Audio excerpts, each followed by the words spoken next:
What's up, guys? ajmarkle here, Aaron, and I am with comedian Bob Smiley here, Texan comedian. That's for y'all knowing.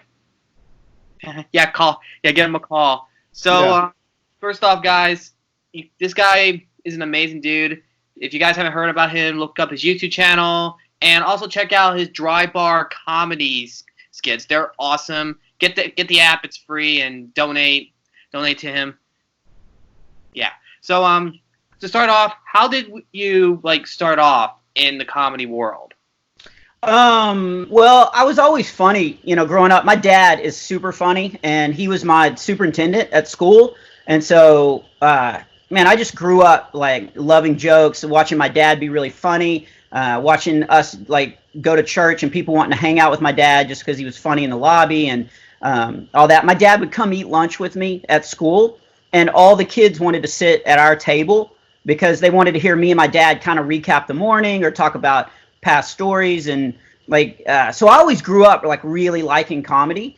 And then so that's kind of how I got my start, that I knew comedy was powerful, so I wanted to use that. In fact, the first joke I ever remember telling on my own, and I'm going to go ahead and tell your listeners this is a cheesy joke, but I was in second grade and the teacher was doing a math question, and she was like, 5 birthday candles plus 3 birthday candles equal how many birthday candles? And this kid named Lloyd could not figure it out. And so the teacher asked if anybody could help. And I always sat in the back of the room. That's where the teachers preferred for me to sit. And so I raised my hand in the back, and she looked at me and she was like, okay, Bobby, you want to come up? And so I got out of my seat, and I remember I thought of the joke. So I already had my set list down, and I walked up to the front of the room, and I go, well, you have 5 birthday candles, and you're adding 3 more, so that's 8. That's 8 birthday candles. Come on, Lloyd. It's a piece of cake. That was a joke. And actually, you're laughing more than anybody in the room laughed. Nobody got it.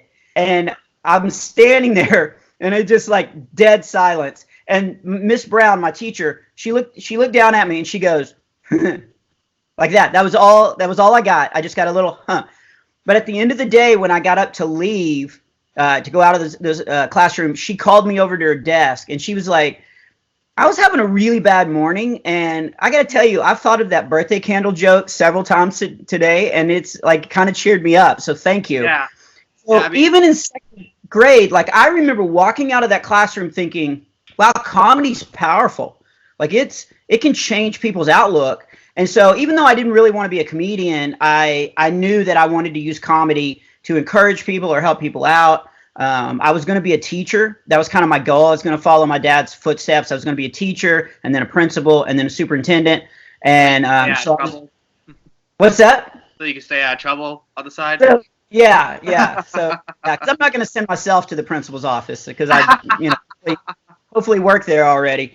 Principal's office is my mom, so. Yeah. Well, so my junior year in college, so all through my life, people told me I should do stand-up, but I didn't want to spend my life in bars and comedy clubs, and that kind of lifestyle never appealed to me.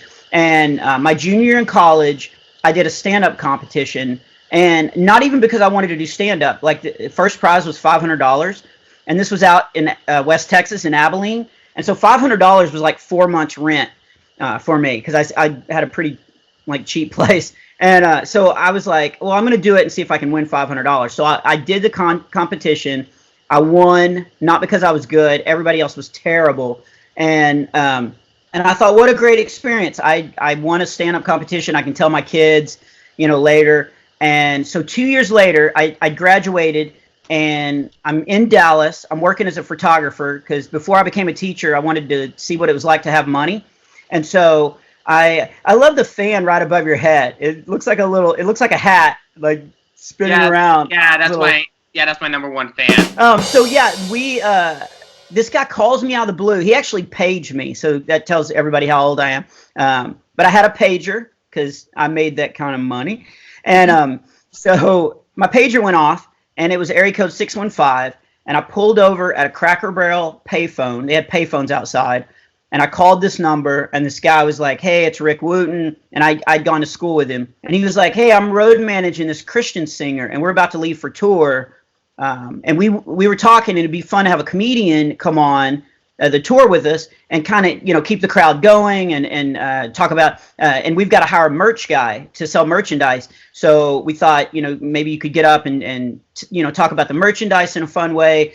So he goes, I don't know what you're doing, but do you want to go on tour with us? And I remember standing at a Cracker Barrel payphone, and my life was about to change, and I had no idea because I didn't think, like I wasn't pursuing comedy or anything, but he had seen me do that stand-up competition. And so he thought I was good and I was clean. So he goes, you want to go on tour with us? And I remember being pretty flippant about it. I was like, okay, yeah.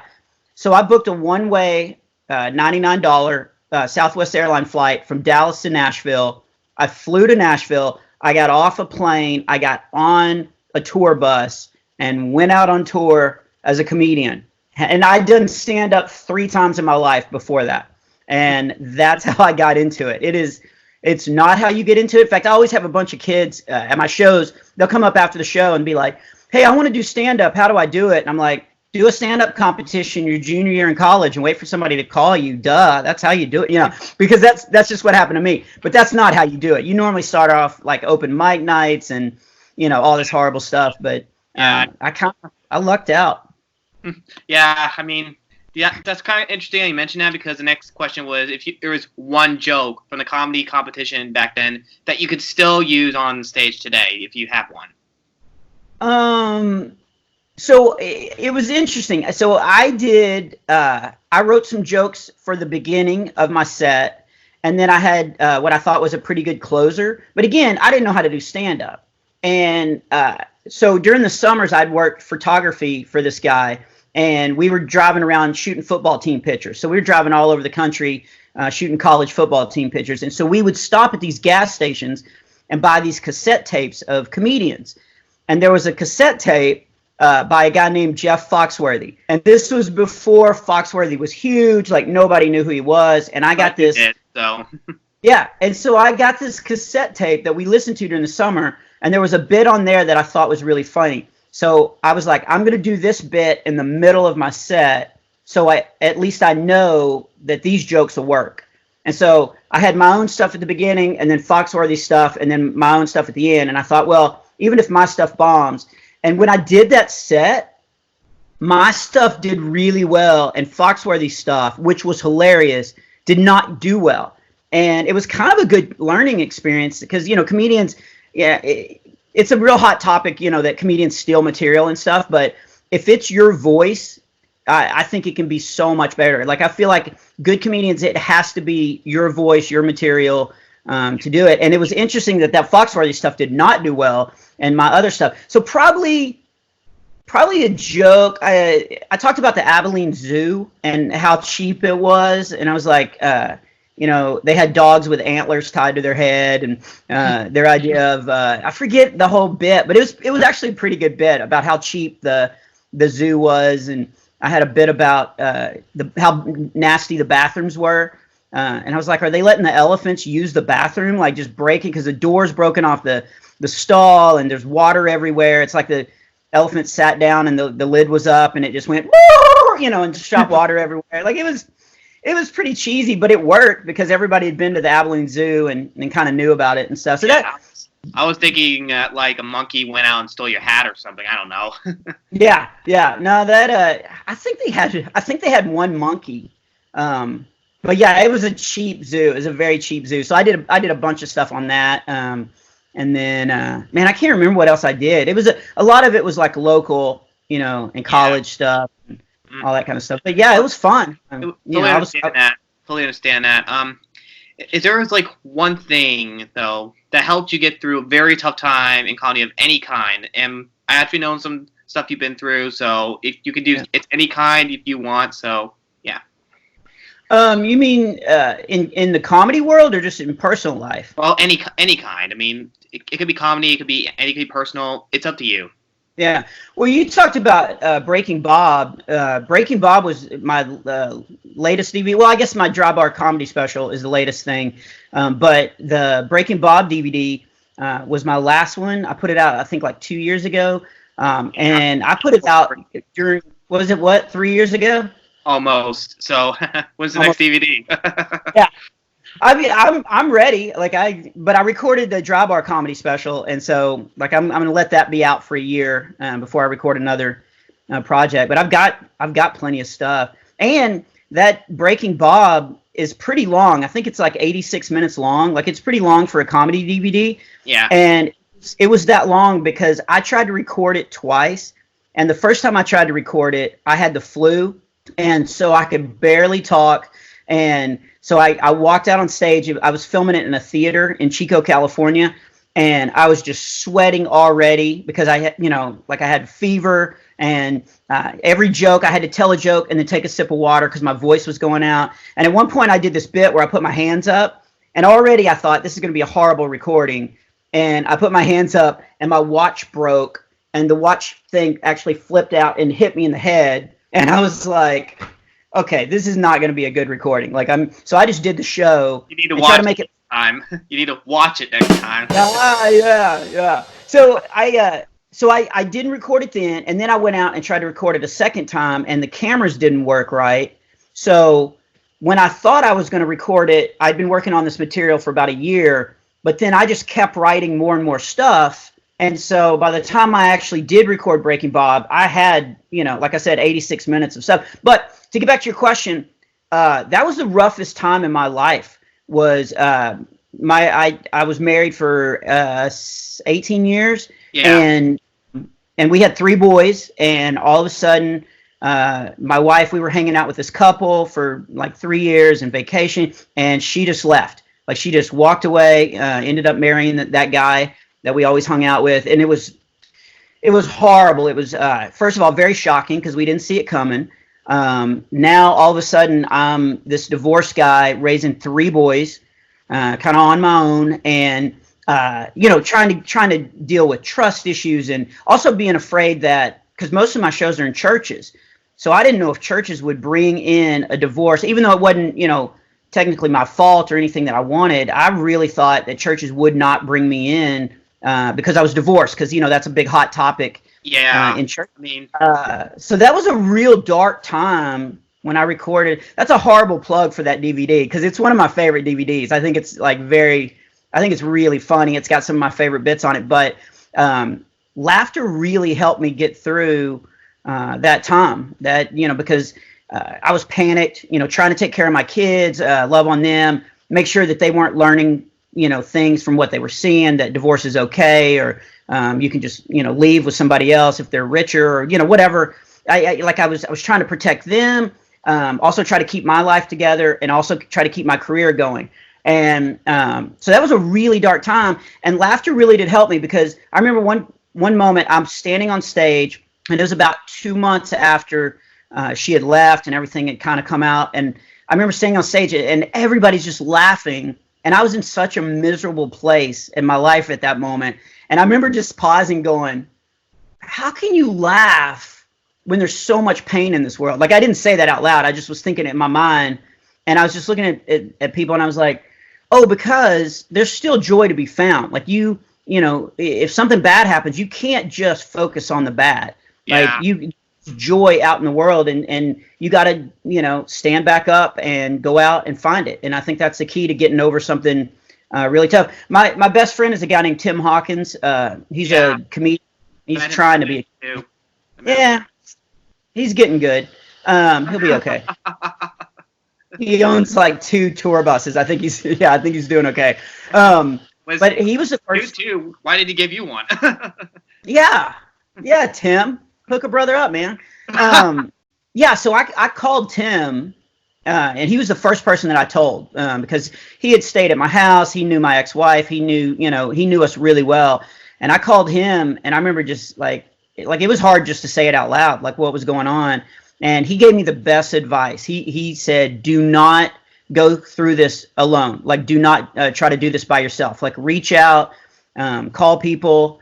He told me that if I ever needed, if I felt lonely or depressed, that I could call his butler. He told me never to call him again. No, that's not true. But no, like and that was great advice, because a lot of times whenever you're going through something really bad, you do want to like Satan loves isolation. He loves to isolate people because then that's whenever you get all the bad thoughts, and it can be really bad. And so that was really good advice. So I started calling all my friends, and most of my friends are comedians.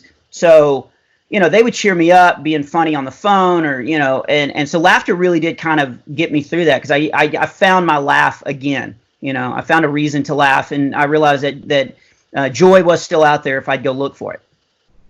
Wow, that was a very serious answer.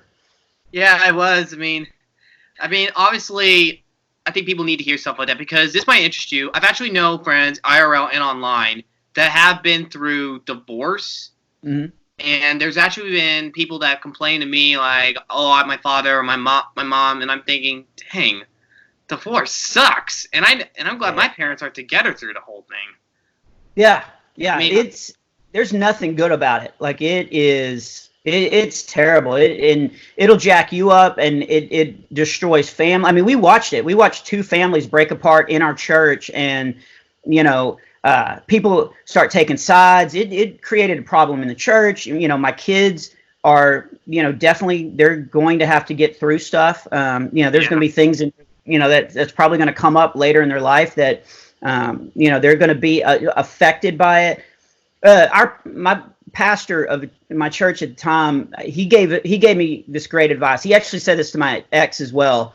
But he said, divorce normally looks like the easiest road, and so you walk down it. Usually one of the people in the relationship, they walk down it, and they think it's the easiest road until they get too far to turn around, and then they realize that's not the easiest road. That it is filled with traps and stumbling blocks and all that, and ultimately, like, it will. There's just nothing good about it, like nothing at all. Yeah, I agree. Now, despite the tough times, can you name like a comedy moment in the family house, like between you and your sons? Like maybe one of them ran with a bucket over their head or something like that, or they crashed into the door, and you're thinking, "Hey, I'm eating here."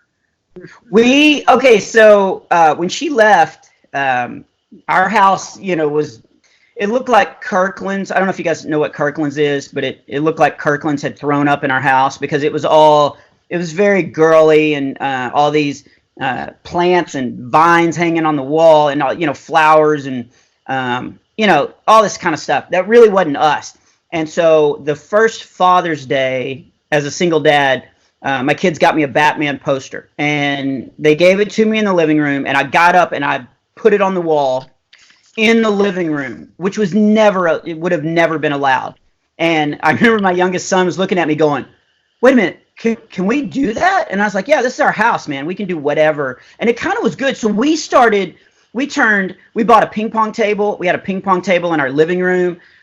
We put our weight bench in the living room. Like we turned it into kind of a frat house. But it was kind of therapeutic to my boys, because, we had all these like memories, and we were basically trying to erase these memories. And so if we changed what the house looked like, that really helped. Yeah. So a long time, we did a lot of what you're talking about. We invented these games. We had a little, we set up a little golf course in our house. We used Nerf golf balls, so it doesn't, damage the walls and stuff. But we set up, so you don't have to understand, what is our living room look like Swiss cheese over here? Yeah. And so we played games where we have a game room upstairs, and we would put cups at the bottom and drop them off the balcony and see, how many, balls you can hit. But one of the hardest times I laughed, so we'd play games every night, and that was pretty therapeutic. And when we were going through that, my boys we kind of circled the wagons, and really had each other's backs. And so we would play games, all these fun games every single night, and just bonded. And one of the hardest times I ever laughed, we would ride hoverboards all over the house, and my middle son Trent had gotten a bowl of SpaghettiOs, and he got on the hoverboard. He got on the hoverboard and was rolling into the living room, and he leaned too much, and it spun him around, and SpaghettiOs just flew like a SpaghettiO sprinkler all over the living room. Like it was, and he couldn't get it to stop spinning, and it just slung SpaghettiOs. And I don't know why, but me and the other two boys were like, we were hurting. We were laughing so hard. It was a big mess to clean up, but man, it was funny. That was one of the times that we laughed the hardest. Yeah, I mean, even myself, I had my own family moments in my own family home. I mean, one time I was basically just trying to get out my mom and my bro, which I used to do that in the morning, but not anymore. As much as I realized I had some mixed socks, and unlike some people, I don't like mixed socks, which are especially when the sizes are different. So my dad, he was holding away his vest. Thickness? Wait a minute, you go by thickness? No, I go by length. I go by length. Oh, okay, I'm with you. Yeah, I mean, I thought you did like different sizes, like one was thicker, so your foot was off, or yeah. Okay. Anyway, I was basically I walked. My dad was holding a weighted vest.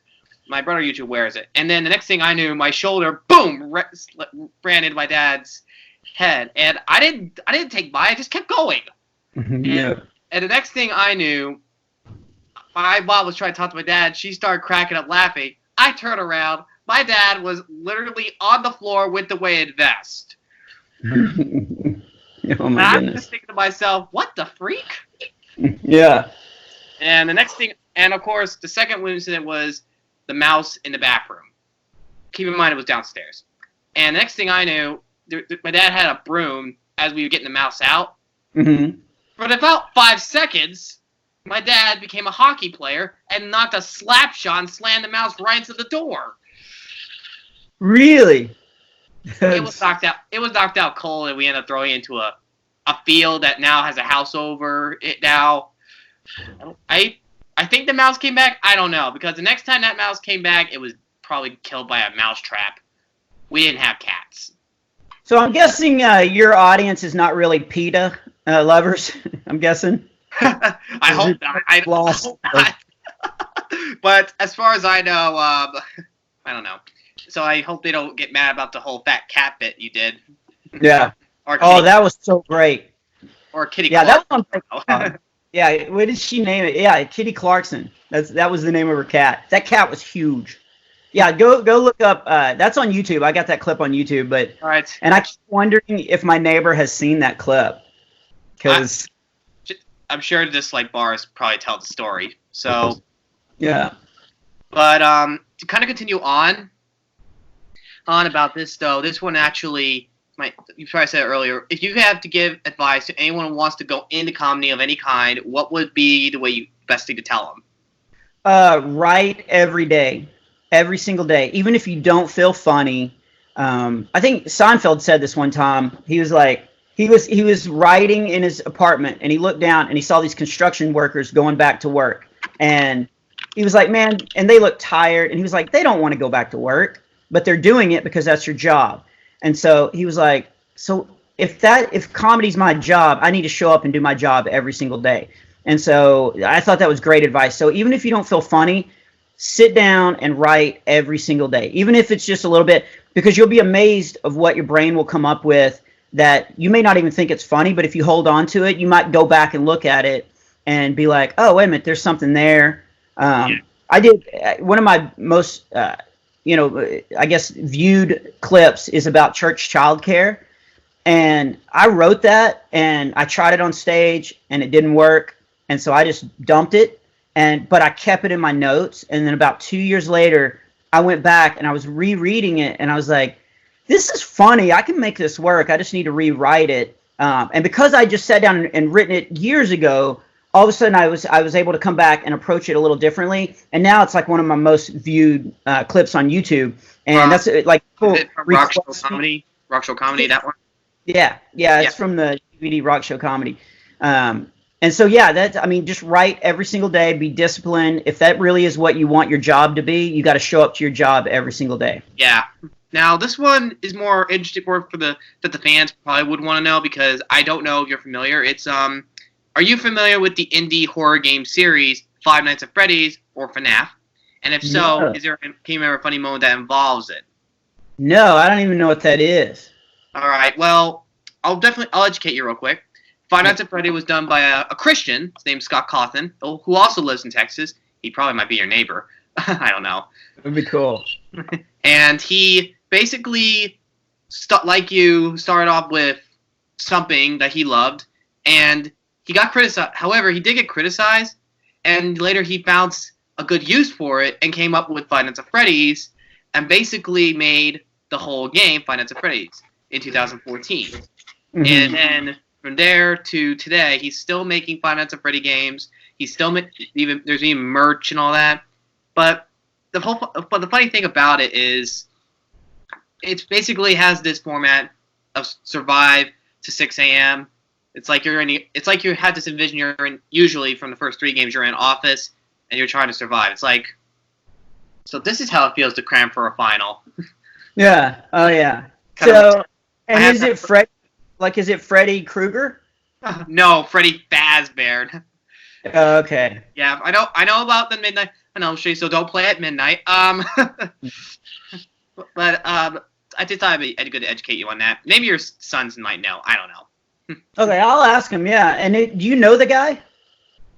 No, I wish I did, but he might. Okay. I do know he happened to live close to Houston. I think so. Who knows? Now back to the whole church comedy in churches. Best and worst experience in comedy in churches. Worst experience is because when you first start out, you got to take every gig that you can, and so junior high lock-in at 2 a.m. right after the shaving cream fight, and then they want you to get up and do like an hour worth of comedy, and the kids are all hyped up on Red Bull, and they don't want to sit for an hour and listen to a comic, and it's the middle of the night, it's just and it's junior high kids, and so they're their attention spans aren't great, and so I did several of those. I had those were bad. I did a very conservative church in Tennessee one time for a youth group, and the kids thought that you couldn't laugh in church because they were taught that church is very reverent and all that. And the youth minister. Some of them like Baptists or something? This was I think it was a Christian church. But the youth minister was brand new, and he was trying to break that mentality of trying to get the kids to realize, like, church is fun. Like, church is a great place. Yeah. So they brought me in, and he even told me, he was like, "You're going to bomb." And I got up, and I did. The kids were trying not to laugh. Another one, a gig that I took that was bad was they brought me in for this big youth event for Super Bowl because they didn't want the kids to watch the commercials because they felt like the commercials were kind of risque, or they promoted beer and all this kind of stuff. So they wanted me to get up and do stand-up when the commercials came up. So they had this huge projector screen on the stage that they watched, it was like 12-foot screen that they watched the Super Bowl. And every time they got up every time a commercial came on, they wanted me to jump up and do stand-up until the commercials ended. And they didn't turn the screens off. They just turned the volume down. So I'm up there doing stand-up, but the kids are watching, these 3 frogs, like, saying Budweiser, and all that stuff. So they're watching the commercials and listening to me. Plus, I don't know how long the commercials are going to last. So I'm up there trying to do stand-up, and I'm watching the youth leader, and the youth leader would tell me, like, he would give me a signal when the commercials ended and the game came back on. And so that was a really bad gig. At least it wasn't the puppy monkey baby commercial that I remember seeing. Oh, that was awful. Yeah, that was creepy. Best shows, man. I've toured with the Newsboys, and the Newsboys fans are just amazing. Those are always great shows. Except for hotels that you have to do, you bring your own cheat. Oh yeah. You have listened to my stuff. I'm impressed. Yeah. I opened for Michael W. Smith one time at a festival, and it was in front of 80,000 people, and that was a killer show. I did my first joke. It was about snow skiing, and I said my first joke, and I looked out at the crowd, and the laughter, like, I felt my body vibrate because the laughter was, like, so intense, because it was 80,000 people, and like it threw me off because I did my first joke, and all of a sudden I could feel the laughter, like, in my bones, like rattling my bones, and I was like, oh, this is going to be so great. And so that was really fun. So yeah, you do the junior high lock-in so that hopefully you can stay in the career long enough that you can do, the shows like that. Now, the ultimate question, I'm sure there's going to be a lot of fans that might want to know about this. what's the best advice for anyone to follow their dreams? It doesn't have to be comedy. It could be like a mathematician, janitor, so they keep their kid out of trouble from truancy, or a youth pastor. It's hard work. There's nothing magical about it. Just like I tell people when they say, how do I become a comedian? Write every day and then get up and take every single opportunity you can to get on stage. If you want to be a mathematician, study math all the time. It all comes down to hard work. Like, put in the time and you'll see the results. And that's it. Just don't be lazy. Yeah. All right, guys. That is Bob Smiley here. Very glad to have him on. And also check out his channel. Check out his website so you get his DVDs, CDs, and merch. And also check out Drybar Comedy. Get the free app and even donate so he can continue to make a living as what he does. And also, let me jump in because the Drybar Comedy special, we don't get paid for that. We just do the special, and then they put it out, and then people can go on and they can tip. So if they watch it, they can donate like $1, and that's the only way that we get paid. So it's been out for about 8 months now, and so I don't know if both people that have tipped are watching this right now, but I want to thank both of them for that. Also, we don't need to be those people that just go like, so that's what you say at an airport. Mm-hmm. I've seen that bit, man. And also maybe one more thing to take from: if you have a bad hotel, that mint on the pillow isn't a mint at all. Yeah, that's true. Man, I'd forgotten about that bit. I'm gonna go back and watch that. That was a nasty hotel. Yeah, if people want to go to YouTube and put in Bob Smiley and then hot tub story, they'll find out what you're talking about. Yeah, guys, and also subscribe to him. I mean, this guy is an amazing dude, and who knows, if he's in your area, check the tour schedule so you guys can watch him live, so you get the full audience experience like I had a few years ago. And also, guys, thank you guys for watching, and Bob Smiley and I say, God bless, you guys rock, don't you ever forget it. All righty, man. Good talking with you. Good talking to you too, man. All right, later. Later.